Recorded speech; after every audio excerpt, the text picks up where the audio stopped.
Die Herausforderung ist, in den richtigen Moment abzupassen.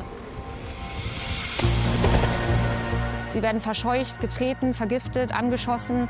Sie tun mir eben einfach leid. Es sind genauso Lebewesen wie alle anderen Tiere.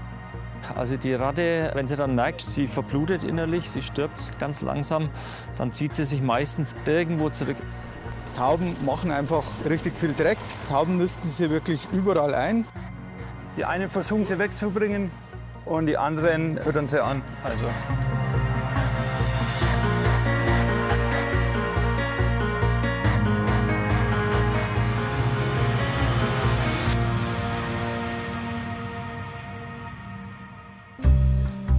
Vor ein paar Tagen hat Tierschützerin Luisa Hell in Passau eine verletzte Taube entdeckt. Die Taube, um die es geht, die saß gestern da oben drauf und ist nicht runtergekommen.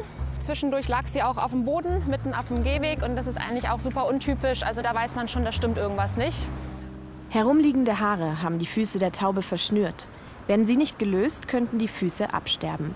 Zusammen mit Freundin Malika Winkler will die Tierschützerin die Taube heute einfangen und zum Arzt bringen.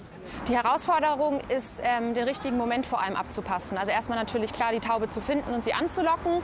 Und wenn dann die Tauben am Fressen sind und abgelenkt sind, dann muss ich den richtigen Moment abwarten. Lästig, unhygienisch oder eine Plage. Für manche sind Stadttauben sogar die Ratten der Lüfte. Und vor allem gibt es sehr viele von ihnen. Der Naturschutzbund NABU geht von bis zu 620.000 Tauben in Deutschland aus. Weil sie mehrmals im Jahr brüten, steigt die Zahl stetig an.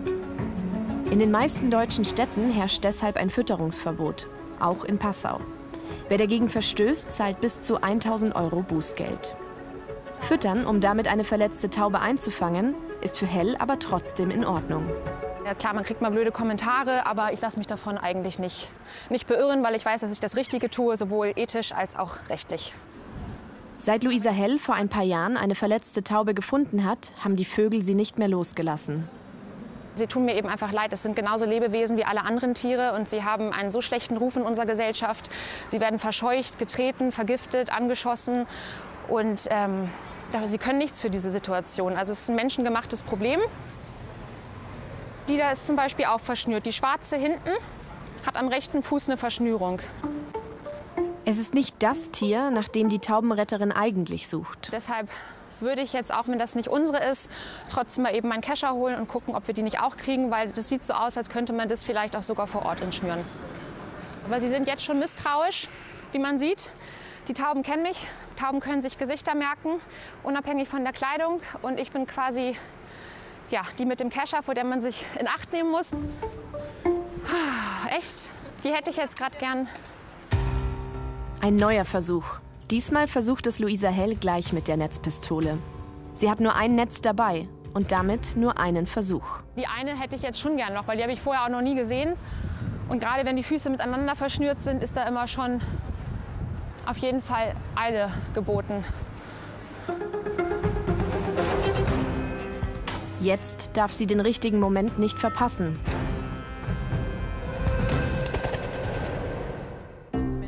Ein Fütterungsverbot ist noch aus einem weiteren Grund sinnvoll. Wer Tauben oder Enten füttert, verstärkt noch ein anderes Problem.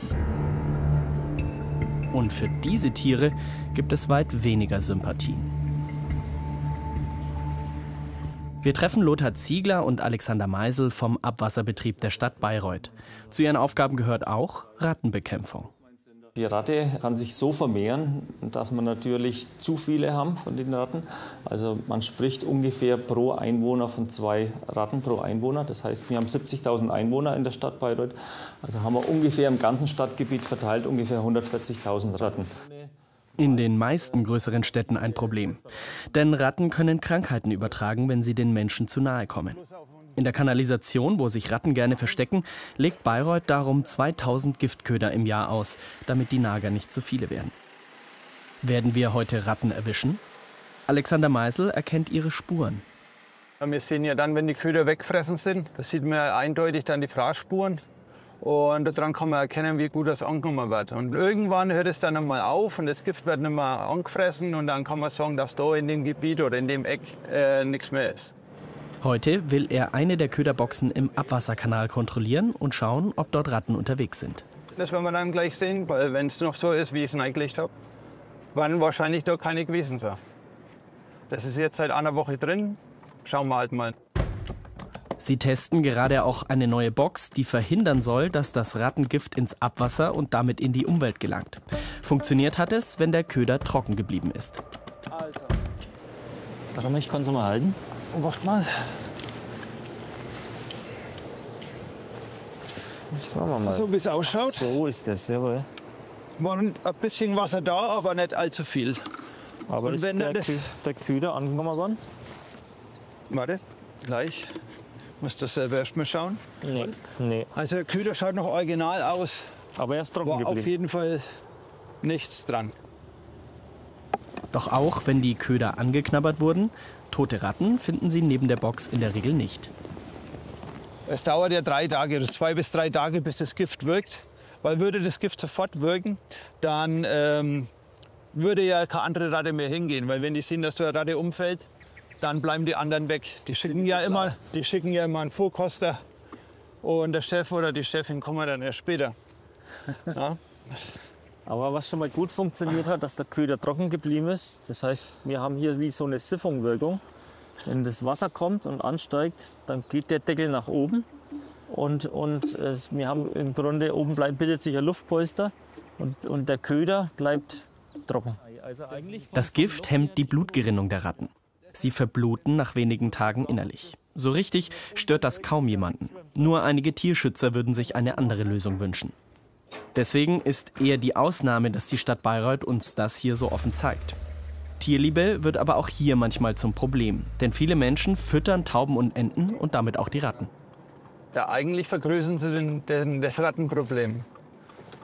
Weil die ja immer mehr gefüttert werden und immer mehr Nachwuchs produzieren. Alexander Meisel will uns eine Stelle zeigen, wo immer wieder gefüttert wird. Hinter einem Einkaufszentrum. Also da hinten wird jetzt immer gefüttert. Ich schaue jetzt mal. Wir fahren einfach mal dahinter. Werden wir heute Futter finden? Oder können wir sogar Menschen beim Füttern ertappen? Ja, das einfach Platz machen. Zurück bei den Taubenretterinnen in Passau. Schaffen sie es, die verschnürte Taube einzufangen?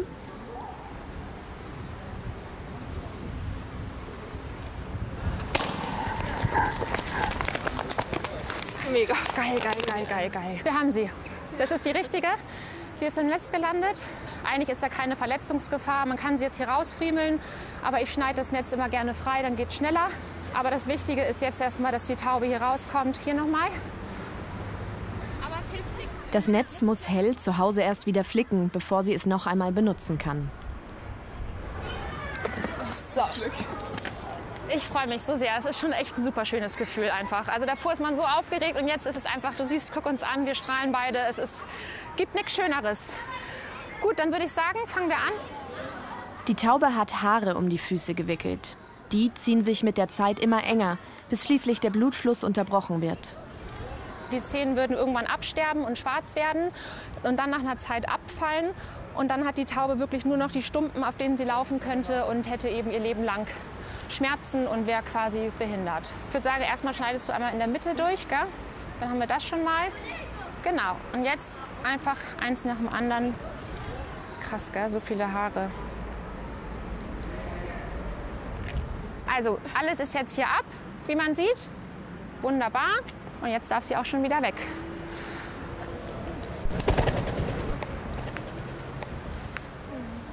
Für die beiden ist der Einsatz noch nicht vorbei. Sie wollen immer noch die verletzte Taube finden, die sie hier vor ein paar Tagen gesichtet haben. Doch die Taube lässt sich nicht blicken. Die beiden kontrollieren deshalb erst einmal andere Orte, an denen viele Tauben sind. Hier seht ihr schon überall Spikes. Da und ganz oben auch. Stadttauben sind die verwilderten Nachfahren der Haustauben. Die wiederum stammen von der Felsentaube ab. Deswegen brüten sie besonders gerne auf Gebäudevorsprüngen wie diesem hier. Mit solchen Vergrämungsmaßnahmen will man genau das verhindern. Vor allem, es löst das Problem ja nicht dauerhaft. Die Tauben sind dann irgendwo anders, wo sie unerwünscht sind, bis da wieder Spikes hinkommen. Also es ist immer nur eine Verlagerung des Problems, aber keine Lösung. Tauben sind standorttreu. Haben sie sich einmal an einem Ort angesiedelt, kommen sie immer wieder zu ihrem Brutplatz zurück.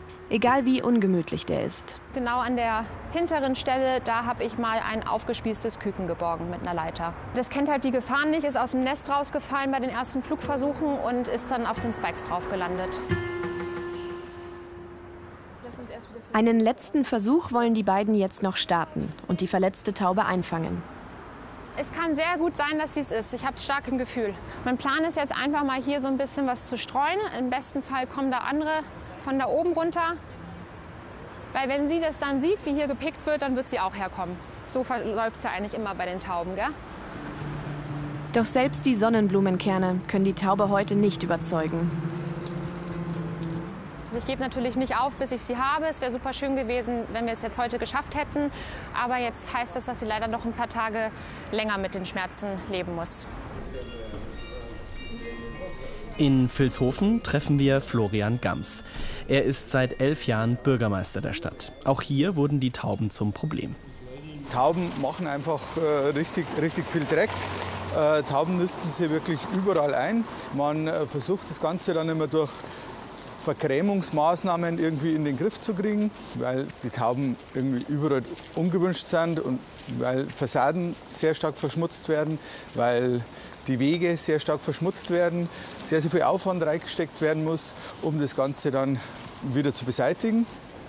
Vor 10 Jahren kam dann die Idee. Dann schaut man halt, was gibt es denn für andere Methoden und ja, drängt sich im Endeffekt auf, den Tauben das wiederzugeben, das sie nicht mehr haben, ja, oder das sie schon lange nicht mehr haben. Und das ist natürlich der natürliche Feind dann. Servus, grüß euch. Die Lösung? Die Ansiedlung eines Falken.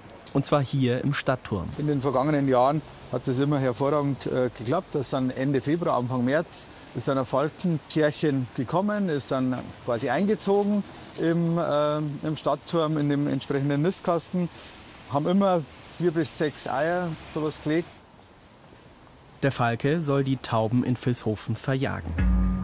Doch schaut man jetzt in den Stadtturm,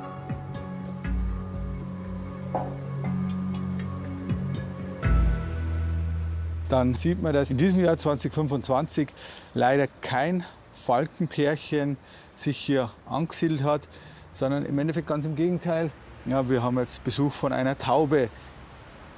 Und wie erfolgreich war der Falke bisher in Vilshofen? Also ganz schwierig, ganz schwierig zu sagen. Ich glaube aber nicht, dass es der ganz große Erfolg gewesen ist. Also man hat es jetzt nicht wirklich gemerkt. Die Vergrämung von Tauben, das ist ein Service, den auch Falkner anbieten. Wir haben mit einigen telefoniert. Mitnehmen will uns aber niemand. Doch es gibt auch Falkner, die uns erzählen, dass so eine Jagd mit Greifvögeln in der Stadt eigentlich gar nicht funktionieren kann. Denn die Gefahr ist zu groß, dass sich die Greifvögel selbst verletzen. Und kaum ist der natürliche Feind weg, kommen die Tauben zurück. Denn die sind ja schließlich standorttreu und verlassen nicht so einfach ihr Nest. Trotzdem wird die Vergrämung mit Greifvögeln an einigen Orten eingesetzt. Wie wirkungsvoll das ist, bleibt fraglich. Vilshofen geht jetzt einen anderen Weg mit einem Taubenhaus. Das betreut Taubenretterin Luisa Hell. Seit knapp einem Jahr kümmert sie sich hier um die Tauben. Unterstützung bekommt sie von der Tierärztin Caroline Asen, denn heute steht etwas Wichtiges an. Heute steht die große Impfaktion an. Da werden alle Tauben eingefangen, geimpft, die neu eingezogenen werden beringt. Also wir machen jetzt eine richtige Bestandsaufnahme. Im Dach des Hauses befindet sich ein ausgebauter Taubenschlag. Dieses sogenannte Augsburger Stadttaubenmodell soll eine tierschutzgerechte Methode zur Regulierung der Taubenpopulation darstellen. Das Ziel ist es, möglichst viele Tauben von der Straße wegzulocken und sie dazu zu bewegen, sich hier anzusiedeln. Aha. Sieht gut aus.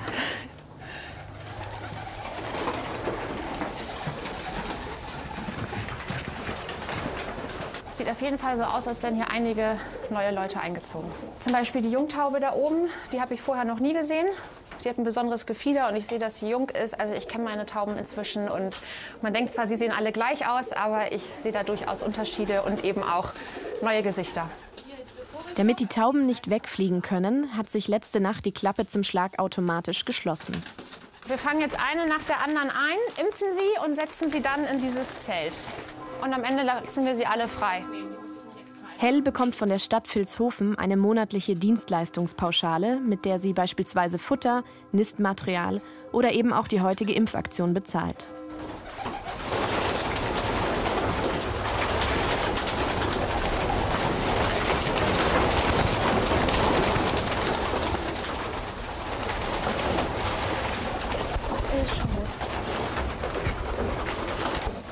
Die Tauben werden heute gegen PMV, kurz für Paramyxovirose, geimpft. Das ist eine Viruserkrankung, die zu starken neurologischen Störungen führen kann. 38. Während das Virus für den Menschen nicht gefährlich ist, ist es unter Vögeln sehr ansteckend. Damit im Schlag alle gesund bleiben, lässt Luisa Hell die Tauben einmal im Jahr impfen. Dieser Ausdruck Ratten der Lüfte, ich glaube, den kennen wir alle, ist aber wirklich völlig zu Unrecht. Es stimmt, dass die Stadttauben in der Regel sehr krank sind, aber das sind eben hauptsächlich vogelspezifische Krankheiten, die gar nicht auf den Menschen oder andere Säugetiere übertragbar sind. Das heißt, von der Taube geht keine größere Gesundheitsgefährdung aus wie von jedem anderen Tier. Super. Super. Ist schon gut. Wir haben hier die erste Unberingte. Alle Tauben, die im Taubenschlag leben, haben von Hell einen Ring an den Fuß bekommen. Haben sie noch keinen, heißt das, sie sind frisch in den Schlag eingezogen und das Taubenhaus funktioniert. Es gibt ja auch viele Kritiker von dem Augsburger Modell, aber genau diese unberingten Tauben, die jetzt hier drin sind, sind das beste Beispiel, dass die Tauben freiwillig hier einziehen und auch freiwillig hier bleiben und ihre bisherigen Plätze freiwillig aufgeben. Mit 8 Tauben hat Luisa Hell vor einem Jahr angefangen. Doch wie viele Tauben leben inzwischen im Taubenhaus? Das soll sich heute zeigen. Es gäbe auch noch eine andere Methode, um mit Stadttauben umzugehen. Wir fahren nach Landsberg am Lech. Auch hier gibt es ein Taubenhaus. Doch anders als in Vilshofen war das hier kein Erfolg. Nur ein Teil der Tauben aus der Innenstadt haben sich hier auf die andere Lechseite locken lassen. Darum hat Stadträtin Jennifer Lübke nach einer anderen Lösung gesucht und ist auf ein spezielles Medikament für Tauben gestoßen.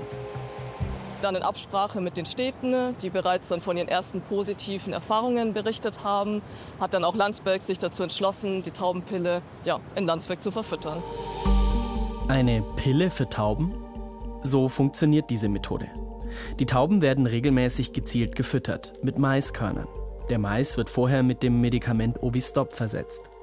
Das Medikament bewirkt, dass bei der Entwicklung der Eier die Membran zwischen Eidotter und Eiweiß beschädigt wird. Ein Embryo kann sich dann nicht entwickeln. Die Tauben können sich nicht mehr vermehren. So soll sich die Population durch Füttern der Taubenpille im ersten Jahr um 10–15% verringern. Nach etwa 4 Jahren sollen es bis zu 70% weniger Tauben sein. Auch in Landsberg haben sie das so gemacht. Mit diesem Mais wurden die Tauben gefüttert. Zumindest bis zum letzten Sommer. 5-mal die Woche unter strenger Beobachtung. Also es muss immer eine Person daneben stehen, die kontrolliert, dass auch wirklich nur die Tauben die Pille fressen und dass auch nichts liegen bleibt. Ja, und dann hat man eigentlich ganz gut beobachten können, dass die Tauben das recht gut angenommen haben. Also es kamen dann wirklich täglich mehr als 100 Tiere zur Fütterung. Und so nach ein paar Monaten konnte man auch schon beobachten, dass an den bekannten Brutplätzen einfach weniger Jungtiere zu sehen waren. Doch filmen können wir das nicht mehr. Das Projekt liegt seit letztem Sommer auf Eis, auf Empfehlung der unteren Naturschutzbehörde. Und das Ganze wurde deshalb ausgelöst, weil ein Bürger sich bei der Stadt gemeldet hat und der hat irrtümlicherweise behauptet, dass die Pille in der ganzen Stadt verteilt gefüttert wird und ohne kontrollierte Bedingungen, also dass eigentlich jedes Tier mitfressen kann, was natürlich nicht der Fall ist. Jetzt liegt die Entscheidung bei der Regierung von Oberbayern und das seit Monaten. Ausgang offen. Also es ist auf jeden Fall ein Problem, weil seit August können wir die Pille nicht mehr verfüttern und die Tauben vermehren sich wieder. Die Regierung von Oberbayern teilt uns schriftlich nur mit, für die Taubenpille brauche es in Deutschland eine Ausnahmegenehmigung. Ob in Landsberg die Voraussetzungen dafür vorliegen, werde geprüft. Wir wollen mehr wissen und verabreden uns zum Videocall mit der Tierärztin Viktoria Adam aus Düsseldorf. Sie bietet den Einsatz der Taubenpille für Städte an. Auch in Landsberg war sie beteiligt. Warum die Taubenpille ausgerechnet hier nicht mehr gefüttert werden soll, kann sie sich auch nicht erklären. Es gibt nichts, was man bedenken muss. In Landsberg läuft da alles reibungslos, es lief da alles reibungslos, sehr kontrolliert. Und wo jetzt die großen Bedenken waren, es ist jetzt mittlerweile 8 Monate her, dass das pausiert werden musste. Ich weiß es nicht. Im EU-Ausland wird die Taubenpille schon länger eingesetzt. Zum Beispiel in Italien, Spanien, Frankreich, den Niederlanden und Belgien. Dort wird der Einsatz sogar von der größten Tierschutzorganisation unterstützt. In Deutschland testen seit 2 Jahren etwa 20 Städte die Taubenpille. Doch nicht alle gehen offen damit um. Eigentlich wollten wir das Verfüttern in Nordrhein-Westfalen drehen, doch mehrere Städte sagen ab und wollen nicht, dass wir berichten. Dabei ist die Tierärztin überzeugt, für den Tierschutz ist die Pille eine gute Lösung. Der Taube passiert nichts. Das Einzige, was passiert, dass wir keine neuen Küken haben. Und das ist etwas, was für mich sehr wichtig ist, weil ich möchte nicht, dass Tiere auf der Straße leben. Trotzdem sind einige Tierschützer vehement gegen das Medikament. Schade, weil das Medikament es funktioniert einwandfrei und ja, die Leute bilden sich eine Meinung über die sozialen Medien, ohne auch mit mir zu sprechen. Das ist wirklich extrem frustrierend. Viele lassen sich dadurch scheinbar beeinflussen, also sehr viele. Und dadurch lassen sich auch wieder die Behörden beeinflussen. Im persönlichen Gespräch mit Tierschützern könne sie die Bedenken oft ausräumen, sagt die Tierärztin. Ob Ovistop in Landsberg wieder zum Einsatz kommt, ist völlig offen. Immer wieder begegnet uns eine weitere Methode, um Taubenprobleme in den Griff zu bekommen. Das gezielte Töten von Tauben. So wie es etwa Limburg vorhatte. Dort hatte letztes Jahr ein Bürgerentscheid für die Taubentötung gestimmt. Doch kurz bevor es losgehen sollte, hat die Stadt ihre Pläne wieder gestoppt. Das hessische Umweltministerium hatte sich eingeschaltet und entschied zugunsten des Tierschutzes. Doch auch in Bayern findet das Töten von Tauben immer wieder statt. Allein in München werden jährlich zwischen 150 und 300 Tauben abgeschossen. Vor der Kamera darüber sprechen möchte mit uns aber keiner. Ein Jäger will uns zu einem Auftrag mitnehmen, reagiert aber irgendwann nicht mehr auf unsere Anrufe. Zu groß ist die Angst vor dem Shitstorm durch Tierschützer. Ein Abschuss ist aber nicht ohne weiteres möglich, denn Stadttauben sind wie viele andere Tiere geschützt und fallen nicht unter das Jagdrecht. Abgeschossen werden dürfen sie nur, wenn sie als Schädlinge eingestuft werden und das Ordnungsamt eine Ausnahmeregelung erteilt. Dazu muss eine von 5 Voraussetzungen erfüllt sein. Zum Beispiel, wenn zu viele Tauben auf wenig Raum angesiedelt sind. Wenn eine konkrete Gesundheitsgefahr besteht. Es gilt auch, wenn die Arbeitssicherheit gefährdet ist. Wenn hoher wirtschaftlicher Schaden durch die Tauben entsteht. Oder wenn Denkmalschutz gefährdet ist. Eine langfristige Lösung ist das jedoch nicht. Forschungsergebnisse zeigen, dass das Töten von Tauben nicht nachhaltig zu weniger Tauben führt. Zurück bei den Rattenbekämpfern in Bayreuth. Hier hinter dem Einkaufszentrum werden am Bach immer wieder Enten und Tauben gefüttert. Heute auch. Alle 10 Meter ungefähr waren da Haufen mit Körner und solche Haferflocken. Aber so wie es ausschaut, ist zurzeit nichts. Dafür ist halt überall noch ein wenig Müll. Das ist natürlich nicht gut, ne? So Essensreste. Ja. Da finden sie Nahrung. Das heißt, da hat jemand seinen Müll entsorgt. Und da kann natürlich auch sein, dass noch irgendwelche Fischreste drin sind. Das ist natürlich Nahrung für unsere Ratten. Ratten sind keine in Sicht. Doch das hier könnten Rattenlöcher sein. Um den Bach finden sie Rückzugsmöglichkeiten und eben Futter. Auf der ganzen Länge vom Sendelbach bis vor zum Rotmeincenter Eingang waren überall Futterstellen. Und wie man ja sehen kann, ist dann auf der anderen Seite stehen die Köderboxen, um die Ratten zu bekämpfen. Ja, die einen versuchen sie wegzubringen und die anderen füttern sie an. Also nicht so sinnig. Diese Köderboxen hat der Betreiber des Einkaufszentrums aufgestellt. Doch auch die Stadt Bayreuth gibt solche Köder in ihren Grünanlagen in Auftrag. Alexander Meisel will heute noch Köderboxen an einem anderen Hotspot überprüfen. Hier am Bach neben dem Volksfestplatz finden Ratten und Tauben sowieso schon viel zu fressen. Wenn hier trotz Verbot gefüttert wird, verschlimmert das Rattenproblem. 20.000 € gibt die Stadt im Jahr für Köder in Grünanlagen aus. So schafft es Bayreuth, die Population gerade konstant zu halten. Und wie sieht es jetzt aus? Schauen wir uns die Box an, ob Erfolg war oder nicht. brauchst du einen speziellen Schlüssel. Ja, das ist ein wenig, dass nicht jeder gleich aufmachen kann. Hier war keine Ratte dran. Die Boxen sind so konstruiert, dass keine anderen Tiere wie Hunde oder Katzen an den Köder kommen können. Wie sieht es eine Box weiter aus? Schauen wir da mal rein. Ah, da schauen Sie. Ah, da ist angefressen, ne? Ja. Ja. Da sieht man, da ist angeknabbert. Da war erst frische Ratte drüber, die schon ein bisschen geknabbert hat. Kein Wunder, denn hier liegt auch wieder jede Menge Müll, der die Tiere anlockt. Und auf der anderen Seite des Mühlbaches? Oh ja, das ist richtig gut angefressen. Da ist fast gar nichts mehr dran. Ja. Das ist ganz frisch, ne? Wahrscheinlich, ja. Aber die anderen schauen Heißt, hier sind eindeutig Ratten unterwegs, auch wenn wir heute keine sehen. Ja, die haben auch gute Rückzugsmöglichkeiten. Das ist hier überall in den Grünanlagen, Gewässerrand. Wie schaut es bei dir aus? Also die ist komplett weg. Komplett weg. Die ist komplett weg. Hier können sie sich besser zurückziehen. Ne? Und da üben in der Böschung sind sie eigentlich schon immer drin. Wenn die Leute kommen, schauen sie schon raus und warten aufs Futter. Ja. Die Leute füttern da und die kommen da mit dem Auto hergefahren oder mit dem Fahrrad. Und dann schütten sie einfach ihre Futtertüten aus.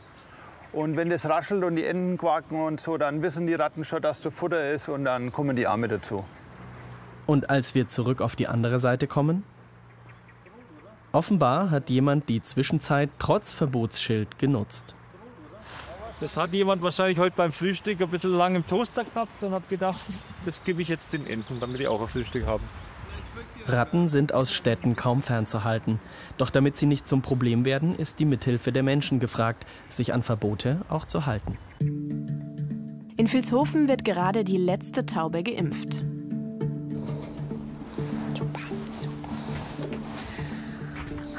Geschafft. Die große Auflösung. Wie viele Tauben wohnen nach einem Jahr im Taubenschlag? 36 und 6 Küken. 6 Küken, genau. Das Ziel wäre, dass der Schlag komplett voll ist und wir hätten hier insgesamt also 110 Nistzellen, das heißt Platz für 110 Paare, beziehungsweise eben auch gut 200 Tauben dann.